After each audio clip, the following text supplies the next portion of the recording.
kaamyanan. Narito ang mga balita mula sa hilaga at gitnang bahagi ng Luzon.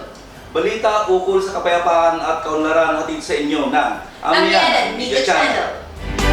Mga balitang dapat tutukan ngayong araw sa Amyanan Reports. Bayanihan mula sa karagatan, hinatid sa isla ng Batanes. Sa Laknib Exercise 2024, formal nang nagtapos. Philippine-Australia Exercise Kasangga nagtapos na sa Isabela. Lahat ng yan dito lamang sa Amyanan Media Channel.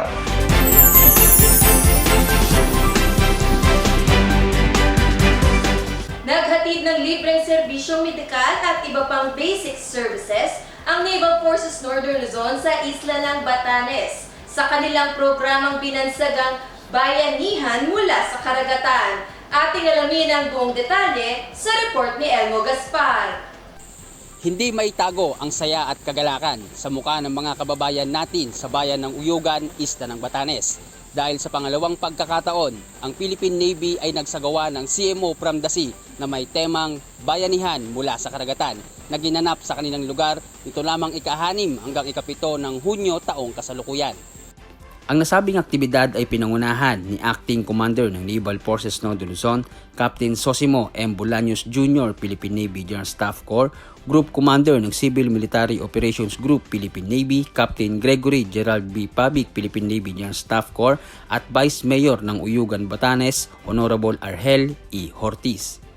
Sa unang araw ng aktibidad ay nagkaroon ng Fisher Folks Forum na ginanap sa covered court ng Barangay Itbud, Uyugan, Batanes, kung saan binigyan ng kaalaman at paalala ang ating mga mangingisda tungkol sa basic rules ng karagatan kasama ang mga partners agencies na Bureau of Fisheries and Aquatic Resources or BIFAR at Philippine Coast Guard Substation Uyugan na nagsilbing lecturer sa nasabing aktibidad.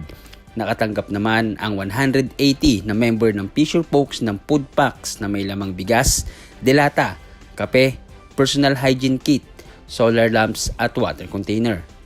Sa ikalawang araw naman ay naganap ang medical check-up, pediatric consultation, eye examinations, dermatologist consultation, dental extraction, ECG procedures, supplemental feeding activities, distribution of food packs, distribution of container, distribution of sports equipment, distribution of wheelchairs and other assistive devices, at pamimigay ng mga laruan sa mga bata.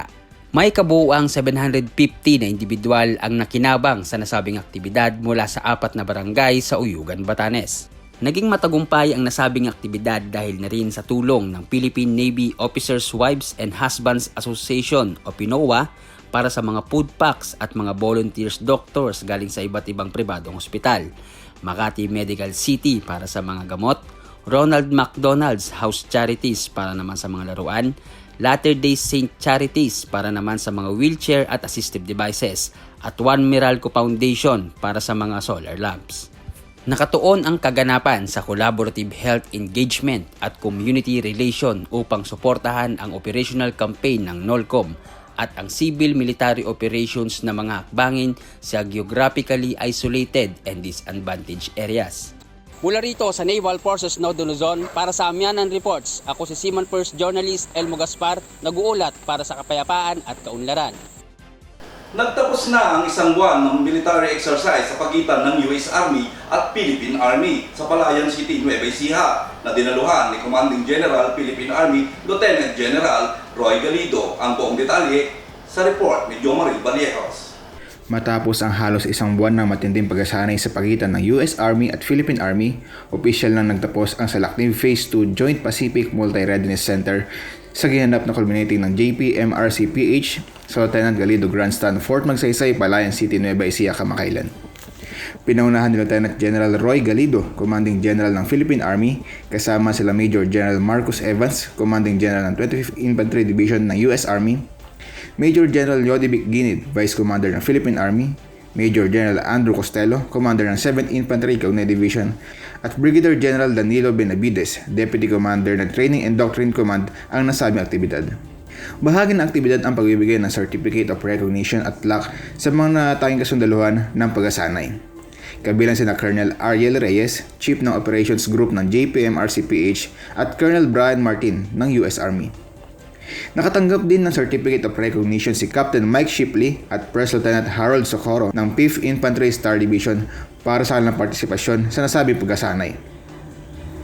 Bilang pagkilala sa tulong at kaalaman na binahagi ng US Army sa mga kawal Pilipino, personal na pinagkaloob ni Lieutenant General Galido ang isang plaque kay Major General Evans.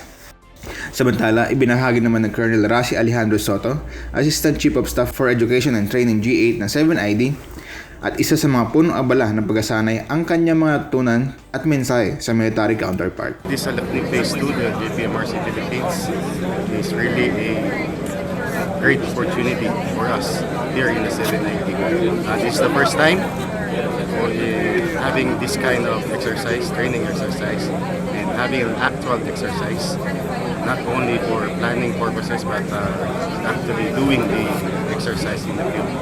So I guess this is a big opportunity for us, and it's a learning experience, as our commanders is always saying, and that's why our officers, our NCOs did a good job in catching up, having the right knowledge, in participating in this exercise. Sa pagtatapos ng salak ni Phase 2 JPMRC, bagong kaalaman at kakayahan ang nadagdag sa mga kalahok na magiging pundasyon upang paunlarin pa ang kalidad ng kanilang paglilingkod para sa bayan. Mula dito sa 7th Infantry Kaugnay Division, para sa Men Reports, ako si John Marie Vallejos, nag-uulat para sa kapayapaan at kaunlaran. Nagtapos na rin ang Army-to-Army exercise sa pagitan ng Pilipinas at ng Australia sa Isabela na binansagang Exercise Kasangga 2024. Ang buong detalye ihahatid ni May Quesada. Matapos ang higit isang buwan, matagumpay na nagtapos ang Philippines-Australian Army-to-Army exercises na ginanap dito sa 5th Infantry Division. Baon ng dalawang armada ang mga bagong kaalaman, taktika at estratehiya para sa aspetong pagdepensa sa soberenya at sa buong nasyon. Sa mga isinagawang pagsasanay, higit na nahasa ang kakayahan ng mga sundalo ng 5th Infantry Division sa pangunguna ng Bravo Company ng 86th Infantry Battalion at Charlie Company ng 1st Battalion ng Royal Australian Regiment, Australian Army.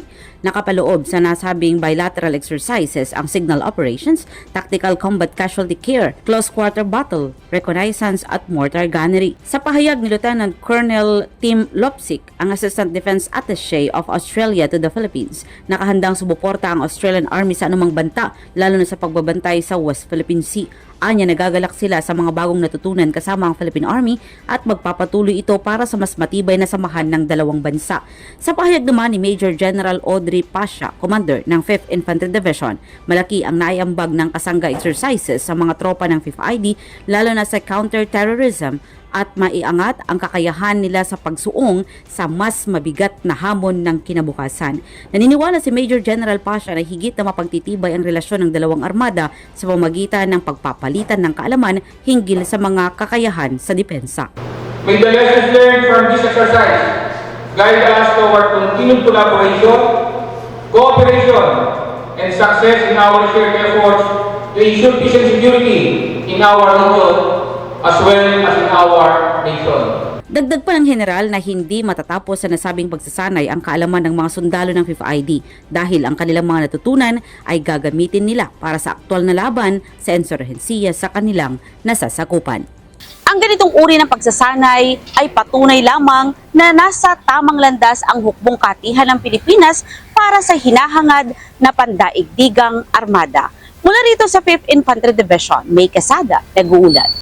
At yan ang mga balita mula sa hilaga at gitnang bahagi ng Luzon. Abangan niyo ulit kami sa susunod na linggo para sa iba pang balita. Ako si Jun Rebosa. At ako naman si Divina Mercado. Kami ang inyong kaugnay na nagsisilbing tala sa lupa, karagatan at himpapawid. Sa tatahang lakas sa ilaga, sa alapaap sa dagat sa lupa, sa tatahang lakas sa ilaga, para sa bayan. Halika sa'y aking iingatan, pagtatanggol ko ang ating bayan. Isusulong ang kaunlaran at kapayapaan. Ito'y tiyabyanan.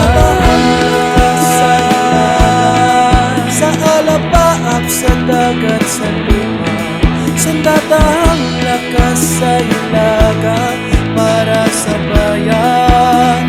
Ito'y linya. Sandatahang lakas sa ilaga, sa alapaap, sa dagat, sa lupa. Sandatahang lakas sa ilaga para sa bayan. Ito'y linya.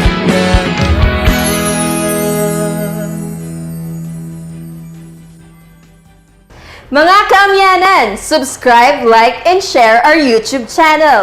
Hit the notification bell below upang maging updated sa latest news and happenings sa Hilaga at Gitnang Luzon.